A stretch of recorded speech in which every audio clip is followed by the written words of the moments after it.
Kalau ada orang berlatih meninggalkan yang haram di bulan Rajab, di bulan-bulan hurum, pahalanya.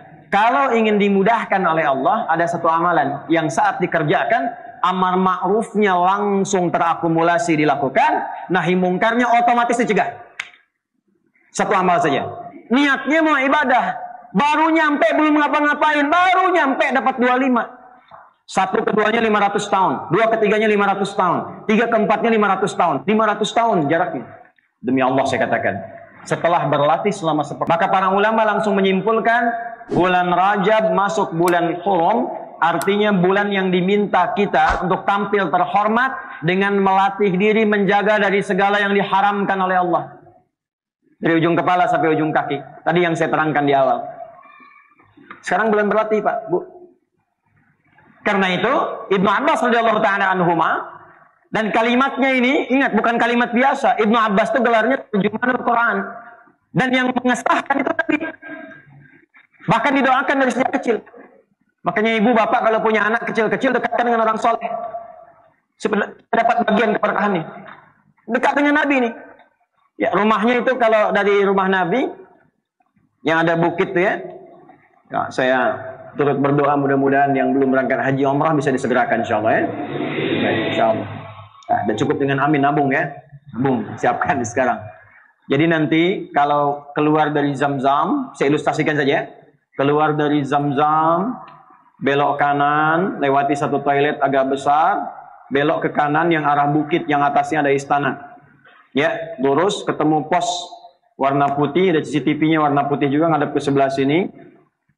Lurus sampai ujung mentok. Ujung mentok itu ada kurang lebih 35 kipas angin. Saya udah hitung. Nanti kalau mau hitung lagi silahkan. Kalau jadi 37 berarti nambah 2 tuh ya. Belok kanan. Lihat sejauh mata memandang akan kelihatan sekitar 150 meter ada bangunan warna krem seperti ini catnya. Ya, agak sedikit tua dari ini. Ini ya, agak sedikit tua. Begini nih catnya. Nah, itu rumah Nabi dilahirkan. Nabi lahirnya di situ. Persis di bawah satu bukit. Sampingnya tempat ngambil air Zam-Zam yang pakai keran. Ada orang Taif jualan. Kalau kecil 5 real, kalau besar 10 real. Ngambil pakai keran di situ. Ya, pakai jirigen maksudnya. Pakai jirigen. Tadi garis lurus. Lurus tuh. Pintu lurus dari situ akan ketemu turun ke bawah namanya Babus Salam. Ya, nanti ada 2 turun kanan dengan kiri gini. Pakai eskalator yang tengah-tengah jalan kaki gitu, nggak pakai eskalator turun. Ada naik, ada turun. Begitu masuk ke situ, Babus Salam, di situ belok kiri langsung naik ke Sa'i, kalau lurus langsung ke Hajar Aswad. Begitu masuk persis sebelah kirinya itu rumahnya Abbas bin Abdul Muttalib radhiyallahu taala anhu. Paman Nabi beda usia 3 tahun. Punya anak kecil yang paling bungsu namanya Abdullah. Ya, Abdullah anak laki-lakinya Abbas, anak laki-laki bahasa Arabnya bin, maka dikenal Abdullah bin Abbas. Disingkat Ibnu Abbas. Dari sejak kecil dididik oleh ayahnya, bapaknya pedagang. Nggak setiap waktu bisa ikut ngaji dengan Nabi. Setiap pekan ngaji kalau ada luang. Beliau merasa kalau saya nggak hafal, anak saya mesti hafal. Makanya sejak kecil anaknya disimpan di majlis Nabi. Cinta dengan Nabi, terbiasa mengikuti Nabi. Sampai didoakan oleh Nabi. Allahumma faqihhu fid din wa 'alimhu ta'wil. Ya Allah, kuatkan, ajarkan, pahamkan ia tentang semua urusan agamanya, dan berikan dia kemampuan untuk takwil, memahami sesuatu dengan yang paling dalamnya. Jadi beliau dari kecil tuh nggak ada waktunya main lato-lato tuh. Nggak salah, silahkan, tapi hati-hati ya, dan menempat ya. Saya pulang tuh dari Amerika kemarin, begitu saya pulang lihat apa itu? Oh itu namanya lato-lato ini. Saya nanya sama anak saya, gimana kabarnya? Buya nanya, Buya bertanya-tanya katanya, apa lagi? Cepat berubah waktu itu ya. Tumbuh. Yang menarik apa? Nanti ayahnya meninggal, hafal 200 hadis, ya. Saat Nabi meninggal, bapaknya hafal 200 hadis, anaknya baru usia 13 tahun. Nabi meninggal, Ibnu Abbas usia kurang lebih 13 tahun, sudah hafal 2000 hadis. Dan gelarnya turjuman Al-Quran. Nah, kata Ibnu Abbas, kembali ke latihan Rajab, kata beliau, bulan Rajab itu bulan spesial. Melatih diri terhormat, meninggalkan yang haram. Kalau ada orang berlatih meninggalkan yang haram, di bulan Rajab, di bulan-bulan Hurum, pahalanya 2 kali lipat dari bulan biasa. 2 kali lipat. Jangan dikira nahi mungkar tinggalkan aja begitu, tidak. Nahi mungkar itu saat ditinggalkan ada pahalanya. Antum buka YouTube, mau lihat taklim, pengajian, muhadharah, ada iklan. Iklannya nggak pantas dilihat karena mungkin salah klik sebelumnya. Karena YouTube kan gimana algoritmanya tuh? Algoritmanya ngikutin apa yang diklik. Kalau salah klik muncul itu. Jangan salahkan channel YouTube kita. Ustaz Adi kok iklannya begitu? Antum ngeklik apa sebelumnya? Oh. Muncul iklan yang tidak pantas. Sekarang ingat bulan Rajab latihan, tinggalkan palingkan. Lisan beristighfar, wasari'u ila maghfirah. Cepat bergegas istighfar, astagfirullahaladzim. Skip, ganti. Jangan dikira ketika skip, ganti, selesai. Dapat pahala 2 kali lipat dari hari biasa. Hari biasa standarnya 10. Pak, teman-teman, antum mengerjakan kebaikan namanya amar ma'ruf. Meninggalkan keburukan nahi mungkar. Dua-duanya namanya hasanah. Setiap ada perbuatan hasanah dicatat 10 poin. Dalilnya Quran. Surah ke-6 ayat 160. Man jaa bil hasanati falahu asyru amta. 10 itu di hadis Muslim begini. Kalau Anda ke masjid nih sekarang. Ya, contoh ya. Ke masjid niatnya mau ibadah. Baru nyampe belum ngapa-ngapain, baru nyampe dapat 25. 1 keduanya 500 tahun, 2 ketiganya 500 tahun, 3 keempatnya 500 tahun, 500 tahun jaraknya. Jadi kalau antum menghindari maksiat, dapat 10 kebaikan, 1 keduanya 500 tahun, di hari ini, di bulan ini, 2 kali lipat dari hari sebelumnya. 20 kali itu. Lihat yang tidak baik. Keluar dari sini, insya Allah di sini nggak ada baligo yang nggak baik ya. Nggak ada gambar-gambar yang nggak bagus ya. Jadi kalau ada gambar yang nggak bagus, Pak Wawali diskusi dengan Pak Wali, tertibkan, pahala 2 kali lipat, Pak. Ya, bulan Rajab berlatih, semua sekolah misalnya berlatih, menerapkan kebaikan, disiplin, jujur, tingkatkan kejujuran, tingkatkan kebaikan, jauhi maksiat, tanda tangan, ceklik, dikerjakan, dapat pahala lagi. Ya, lihat, astagfirullah, ada yang nggak bagus. Tapi jangan telat tuh, lisan istighfar, mata nggak berpaling. Astagfirullah. Bisa begini ya. Tuh, mata. Turun ke lisan, latihan. Jadi dari prakteknya paling gampangnya begini. Maaf, ini insya Allah ada sebulan. Bagi 4 sepekan. Latihan yang paling pokok seperti wudu. Yang fardu kan yang dibasuh, yang diusap ada 4 kan? Setelah niat kan? Di Quran surah ke-5 Al-Maidah ayat 6. Ya ayyuhalladzina amanu idza qumtum ila shalah faghsilu wujuhakum 1 wa aydiyakum ilal marafiq. Kemudian wamsahu bi ru'usikum wa arjulakum ilal ka'bain. Latihan 4 dulu.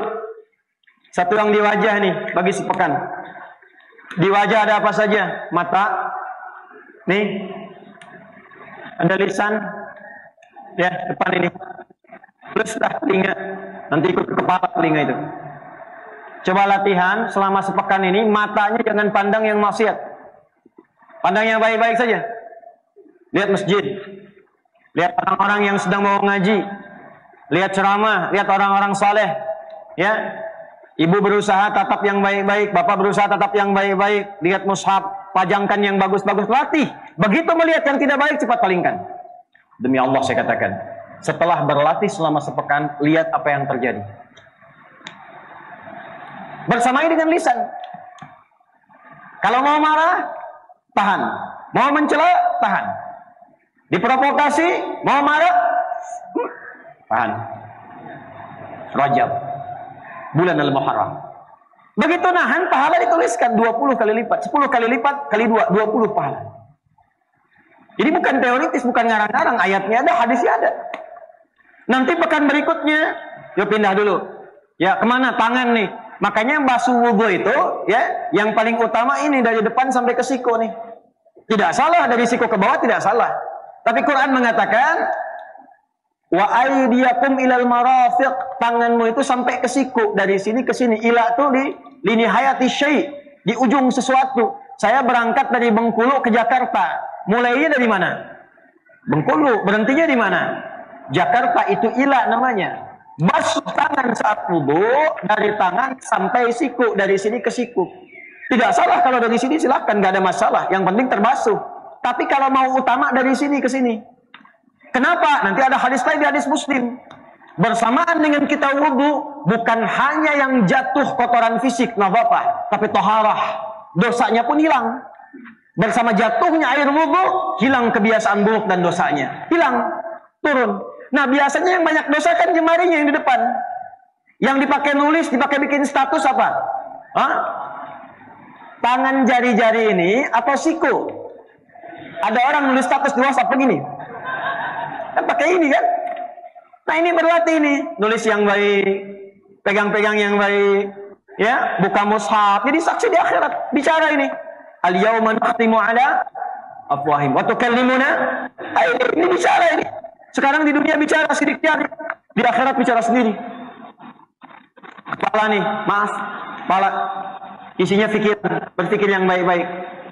Itu sumber segala tindakan. Husnudzan, sampai ke kaki melangkah kepada yang baik. Kalau bisa berlatih selama sebulan Rajab begini, latihannya begini, maka Masya Allah, disebut oleh Allah berubah. Hamba itu bukan sekedar hamba, tapi namanya langsung disebut oleh Allah dengan Ibadur Rahman.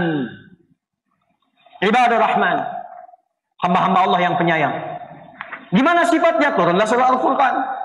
Wa ibadur rahmanil ladzina yamshuna 'alal ardi hauna wa idza khatabahumul jahiluna qalu salama. Masya Allah. Maaf, wajahnya punya aura kebaikan. Yang dalam bahasa Nabi begini, khiyaru ibadillahi idza ru'u dzikirallah. Anda kalau ingin lihat hamba-hamba Allah yang saleh, kalau ingin lihat hamba-hamba Allah yang terbaik, kata Nabi, Anda melihat wajahnya saja ingat Allah. Hadis sahih.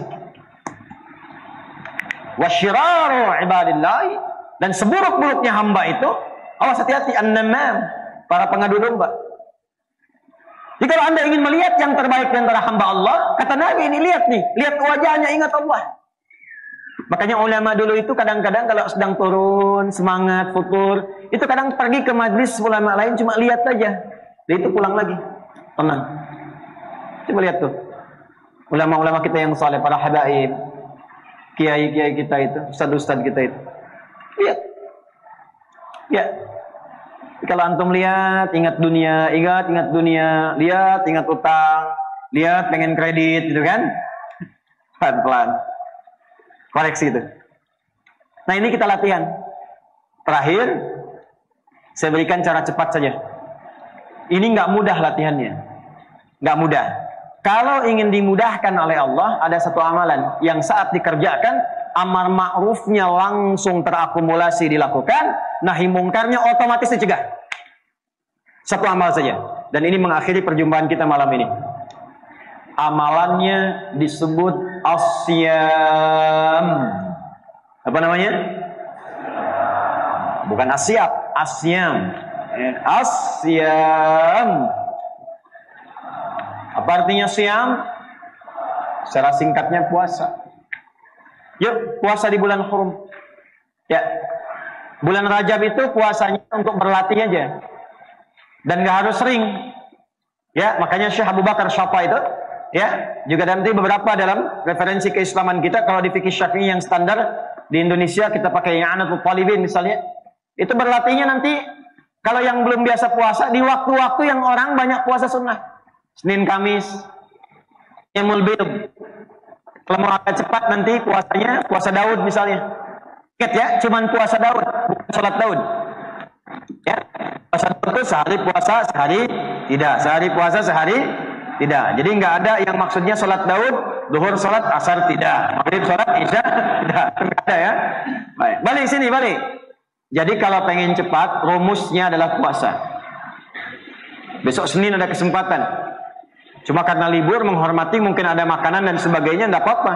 Boleh buka, nanti Selasa niatkan puasa. Bisa boleh, puasa bulan haram. Ya, tapi jangan banyak-banyak. Nanti banyaknya di Sya'ban, perbanyak. Lebih banyak lagi Ramadan. Rumusnya begitu hadisnya. Sekarang nih standar-standar aja dulu. Yang penting melatih diri, yang penting puasa. Kenapa puasa?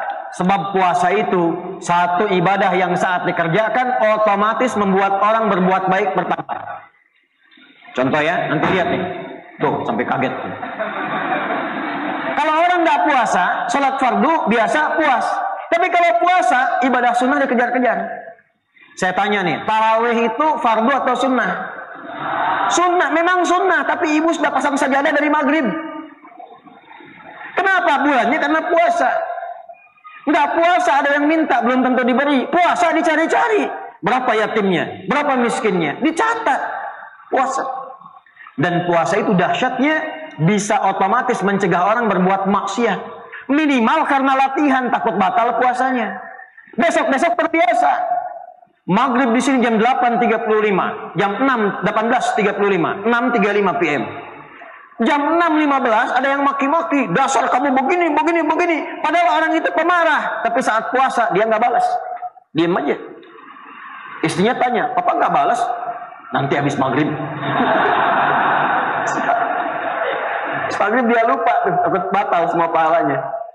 Itu puasa ya. Nah, jadi bulan Rajab ini bulan mulia.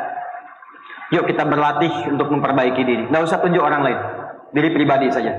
Muhasabah, banyak introspeksi diri.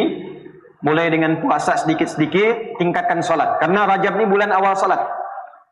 Nanti perintah Isra Mi'raj yang paling juga populer riwayatnya waktunya di bulan Rajab. Salah satu yang paling populer.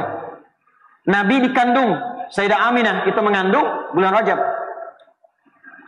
Masjidil Aqsa dibebaskan bulan Rajab. Perang Tabuk bulan Rajab. Di Rajab itu banyak ujian-ujian, tapi dari situ menjadi tangguh. Insya Allah lulus bulan Rajab, dimulai dari sini kita tunjukkan kepada dunia. Insya Allah warga di kota Bengkulu, insya Allah semua salih dan salihat. Ya. Bengkulu bebas maksiat, insya Allah. Ya, Bengkulu beramar ma'ruf, insya Allah. Karena itu, mari kita sama-sama niatkan. Yang penting malam ini kita sadar bahwa sekarang bulan Rajab, sekarang sudah awalnya. Jaga dari maksiat, hati-hati, perbaiki diri, dekatkan diri dengan Allah, mulai pelan-pelan puasa untuk melatih diri, persiapkan untuk kedepannya lagi. Nah, saya minta, karena besok nanti insya Allah kita tanya jawab saja, kita diskusi ya. Saya ada kesempatan sedikit lagi besok saja ba'da subuh, mungkin tak lama, karena saya pun kalau terbang ke Jakarta, ya langsung di bandara, melepas lagi untuk berangkat ke Malaysia, ke Istanbul, untuk sisa-sisa ke Tripoli. Jadi kami sedang siapkan program beasiswa. Insya Allah berangkat 36 orang untuk belajar sampai S3 calon ulama. Nah, saya minta Pak Wali ini sama Pak Wali tolong duduk diskusi. Harus ada dari Bengkulu. Dulu saya terakhir ke sini saya kirim ke Sudan ya. Ada satu orang ya. Insya Allah tahun depan selesai itu. Ya, saya harap tahun-tahun depan ada lagi tuh. Ya, yang dikirimkan direkomendasikan nanti kita seleksi. Saya minta yang ikhwan-ikhwan ya, membaca Quran yang bagus-bagus sampai 30 juz. 30 juz. Nanti kalau sudah bagus bacaan boleh ikut seleksi. Kalau bisa cepat dari bulan ini. Nanti dibuka, insya Allah dibuka di awal bulan depan, Februari akan dibuka untuk pengiriman imam ke luar negeri. Nanti ada yang kita kirim ke Amerika, ke Kanada, ke Jepang, ke Korea. Ya, jangan cuma annyeonghaseyo, jadi imam sana. Ada 60 masjid, 60 musalla. Insya Allah nanti kita ada programnya tuh. Ya, tolong dari sekarang nanti kalau sudah diterima belajar bahasa Inggris. Kan di Amerika nggak bisa bahasa Indonesia, ya nggak bisa bahasa Sunda, nggak bisa bahasa Bengkulu, ya bisanya bahasa Inggris. Ini nyampe sana nanti kursus dulu di sini kita kursusan gratis semua, tiket ditanggung, akomodasi ditanggung, imam di sana sampai selesai digaji. Nah, di pulang-pulang insya Allah yang belum nikah bisa nikah, ya mudah-mudahan cepat nikah ya, yang belum nikah ya, ya setidaknya sebelum kiamat kurang 2 hari lah sudah ada ya. Nah, jadi harus sinergi. Nanti yang lain support, siapa yang pengusaha di sini? Support. Pemerintahnya support, duduk bareng-bareng, kemudian dengan masyarakat sama-sama. Yang ke masjid, programnya apa? Duduk, bikin kelompok-kelompok. Ini ada Bengkulu Villa, ada yang lain lagi. Kerjasama. Jangan sendiri-sendiri. Jangan terpecah belah, jangan saling nyalahkan. Duduk, bangun kota sama-sama. Yang muslim kasih contoh. Supaya ditunjukkan Islam itu benar, Islam itu bagus, kompak. Nih, bikin aplikasi Pak. Saya bilang sama teman-teman dari sejak sebelum COVID tuh, buat aplikasi per daerah. Nanti warga yang punya profesi masukkan ke situ, yang tukang beras siapa, tukang pakaian siapa, Yang jual sayur siapa? Orang Bengkulu yang pengen belanja tinggal klik nyampe itu belanjanya ke situ. Jadi perputarannya ada di situ. Yang nggak ada di sini baru keluar. Antum kompak sama-sama. Database-nya kirimkan ke jamaah. Dimulai dari masjid ke masjid. Si fulan jualan beras di sini. Linkkan, masukkan. Bikin program Ansar Muhajirin, pamannya anak-anak yatim, bibinya anak yatim. Bikin program saling integrasi. Jangan tidak harus dengan uang. Saya ke New Zealand when I was in New Zealand. There are so many several of donation. Itu banyak beberapa donasi. Ada food donation, not only money. Bukan cuma uang. Ada yang beras, ada yang kentang, ada yang macam-macam. Disilahkan yang punya kebun kentang taruh samping masjid. Yang punya beras lebih taruh. Nanti didistribusikan. Siapa yang butuh beras, siapa yang butuh kentang. Sekarang masa digital, bikin web pak. Taruh siapa yang mau jadi orang tua asuhnya si fulan. Si fulan butuh rice cooker, siapa yang mau bantu rice cooker? Kirim rice cooker, nggak harus uang. Kalau bisa begitu, terasa kenikmatan bermasyarakat itu. Dan lebih terasa lagi berislam yang sesungguhnya. Jadi Islamnya bukan hanya tertulis di Quran dengan yang kita baca. Bukan hanya di hadis yang kita kaji. Islam dipraktekkan dalam kehidupan, baru terasa nikmatnya. Kita butuh praktek keislaman. Butuh beramal sesuai Al-Quran dan Sunnah. Itulah Quran dan Sunnah yang seindahnya. Siap ya?